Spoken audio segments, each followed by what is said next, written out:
ऐसी एक कहानी है सीमा की। सीमा एक गरीब घर की लड़की थी। उसके माता पिता गरीब थे और वो हमेशा चाहते थे कि हमारी बेटी की शादी हमारी तरह गरीब घर में न हो, वह अमीर घर की बहू बने, ताकि उसे किसी भी चीज़ के लिए ना तरसना पड़े जैसे हम तरस रहे हैं।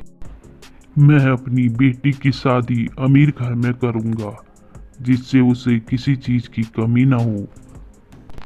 लेकिन किसी किसी को अमीर होने का मौका तो मिलता है, लेकिन उनके नसीब में दुख ही लिखा होता है। ऐसे ही कहानी है सीमा की ज़िंदगी की। उसकी शादी शहर में जानी मानी बिजनेसमैन राकेश मल्होत्रा के साथ हो गई। वो दो भाई थे। राहुल राकेश का बड़ा भाई था। वह दोनों भाई बिजनेस चलाते थे। सीमा की सास बहुत गुस्से वाली अकड़ू औरत थी।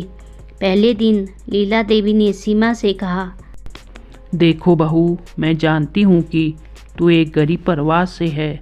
तुम्हें हमारे परिवार के तौर तरीके सही तरह से समझने होंगे। हमारे घर में कई तरह के पकवान बनते हैं, वो तुम्हें सीखना पड़ेगा।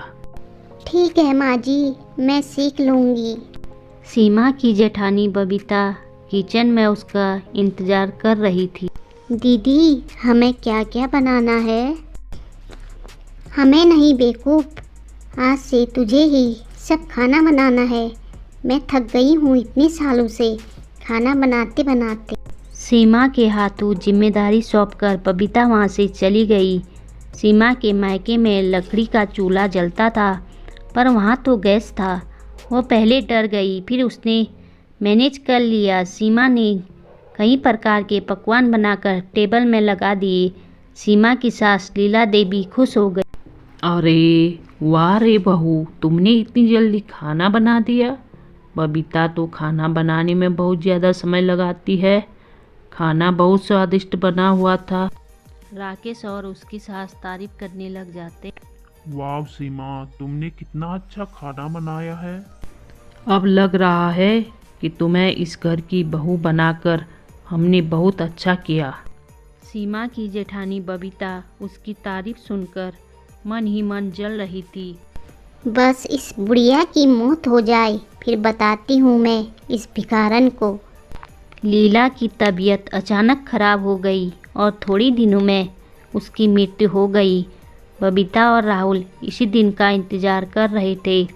वो लोग प्रॉपर्टी को हड़पने के लिए सारा इंतजाम कर दिया। लीला के अंतिम संस्कार के बाद राहुल ने राकेश से कहा, माँ ने ये सारी प्रॉपर्टी मेरे नाम कर रखी है। आज से ये सब कुछ मेरा हो। ये क्या कह रहे हो भैया? माँ ने ये सब कुछ तुम्हारे नाम किया है?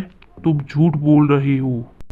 अगर मैं झूठ बोल रहा हूँ तो ये कागज देख ले और तू अब इस घर से बाहर निकल, अभी के अभी। बबीता और राहुल ने सीमा और राकेश को घर से निकाल दिया। राकेश को कुछ समझ में नहीं आ रहा था, आखिर यह हो क्या रहा है। सीमा, यह क्या हो गया है? मुझे कुछ समझ में नहीं आ रहा है।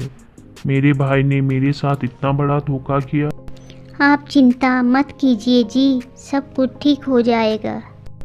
कैसे ठीक हो जाएगा सीमा? हमारे पास कुछ भी नहीं है। बैंक का अकाउंट भी भैया के नाम पर है। राकेश पूरी तरह से टूट गया। उसे गरीबी की आदत नहीं थी, लेकिन सीमा ने तो बचपन से ही गरीबी में रही थी। वह राकेश को लेकर बस्ती में रहने लगी। सीमा, तुम ना होती तो मैं क्या करता, कहाँ जाता? मैं तो मर ही जाता। ऐसा मत कहिए जी, मैं आपके लिए कुछ खाना बना के लाती हूँ।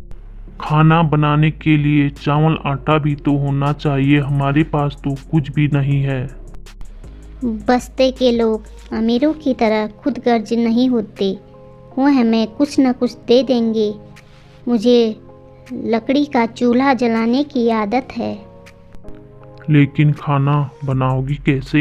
यहाँ तो गैस ही नहीं है। सीमा ने लकड़ी का चूल्हा बना लिया, फिर उस चूल्हे पर खाना बना दिया।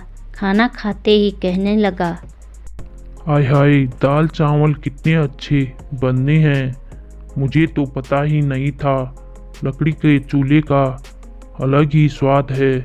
हाँ, तो खाने में बहुत ही आनंद आ गया। सीमा और राकेश ने एक छोटा सा होटल खोला। होटल में सीमा ने अपने हाथ से अच्छे अच्छे पकवान बनाने शुरू कर दिए, जिसे खाने के लिए लोग दूर दूर से आने लगे। सीमा और राकेश का होटल खूब चलने लगा और उनकी खूब कमाई हो गई। उस कमाई से उन्होंने खूब पैसे जमा कर लिए। फिर उन्होंने एक बड़ा सा होटल खोल दिया। अब उन दोनों का बिजनेस अच्छा चलने लगा। वो फिर से अमीर हो गए। फिर दोनों खुशी खुशी रहने लगे। दोस्तों, आपको ये कहानी पसंद आई तो चैनल को लाइक एंड सब्सक्राइब ज़रूर करें। धन्यवाद।